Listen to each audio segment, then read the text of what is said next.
भगवान का उद्देश्य यही है, धर्म की स्थापना करना। यदा यदा धर्मस्य ग्लानिर्भवति भारत।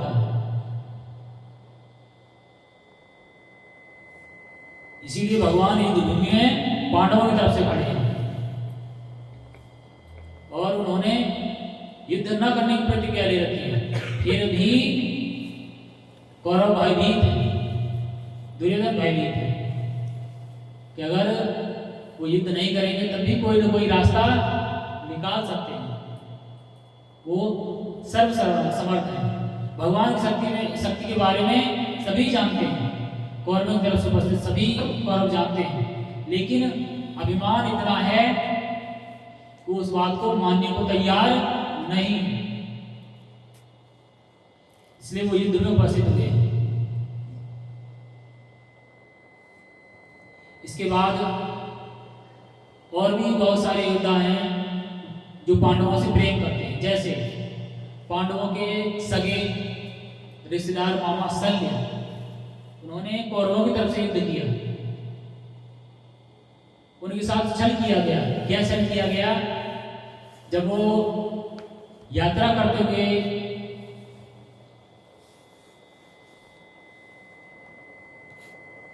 आ रहे थे पांडवों से मिलने के लिए, पांडवों की युद्ध सेना में शामिल होने के लिए, उसी समय दुर्योधन स्वयं न जाकर पांडवों के सैनिकों का भेष बनाकर और उनका स्वागत करता है और उनको भोजन आदि ग्रहण कराता है और उनसे ये वचन दे देता है कि आप हमारे तरफ से ही युद्ध करेंगे।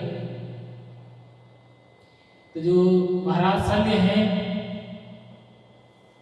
वो उन्हें वचन देते हैं कि हाँ, मैं आपके तरफ से ही युद्ध करूंगा। जब इतना वचन मिल जाता है तब वो अपना भेद खोलता है कि हम तो कौरवों की तरफ से। तो वो शल्य महाराज कहते हैं कि मैं तो कौरवों की तरफ से युद्ध करने के लिए नहीं आया था, मैं तो पांडवों की तरफ से युद्ध में शामिल होने आया था, आपने मेरे साथ छल क्यों किया? तो वो कहता है कि आपसे श्रेष्ठ सारथी इस दुनिया में कोई भी नहीं है और हमें एक श्रेष्ठ सारथी की आवश्यकता थी, इसलिए हमने छल किया। उन्होंने मन ही मन तय कर लिया कि ठीक है बेटा, तुमने छल तो कर लिया है, इसका जवाब मैं भी छल के साथ ही दूंगा। और फिर जब युद्ध आगे बढ़ता है, उसी क्रम में जब बड़े बड़े महारथी युद्ध भूमि में वीर गति को प्राप्त हो जाते हैं, जैसे द्रोणाचार्य हैं, भीष्म हैं, आदि आदि, तब कर्ण को सेनापति बनाया जाता है। और ये रिक्वायरमेंट जो है श्रेष्ठ सारथी की कर्ण की थी। उसने कहा था कि मेरे पास जो धनुर्विद्या विद्या है और जो शल्य जैसा अगर मेरे सारथी मिल जाए तो मैं अकेले पूरी धरती को जीत सकता हूं। इसी प्लानिंग, इसी योजना के कारण जो शल्य महाराज है उनके साथ छल किया गया, लेकिन जब उनको सारथी बनाया गया तो उन्होंने कर्ण को बातों में फंसाए रखा, जिससे कि उसका ध्यान जो है युद्ध पर केंद्रित ना हो सके। यही उन्होंने किया था। भले ही उन्हें वीर गति प्राप्त हुई, लेकिन उन्होंने मन से, हृदय से पांडवों का ही साथ दिया। जब अर्जुन महाराज युद्ध कर रहे थे और जब कर्ण जो है अर्जुन के साथ युद्ध में व्यस्त थे, उस समय महाराज शल्य जो है सारथी बनकर तरह तरह की बातें करके कर्ण का ध्यान भटका रहे थे, लेकिन कर्ण मजबूर था, क्या कर सकता था? अब तो सारथी बना लिया ना। बस जैसे ड्राइवर से बैर करना अपनी जान जोखिम में डालना, वैसे ही उस समय सारथी से बैर करना अपने प्राणों को संकट में डालने के बराबर। वो अपनी इच्छा से ऐसी जगह ले जाएगा और तुम्हें ऐसी जगह छोड़ देगा जहां तुम फंस जाओगे जाकर योद्धाओं के बीच में, फिर बचने का कोई चांस नहीं। सारथी ही अपने महारथी को बचाकर, उसके प्राण बचाकर ला सकता है। सारथी के अंदर इतनी क्षमता होती है।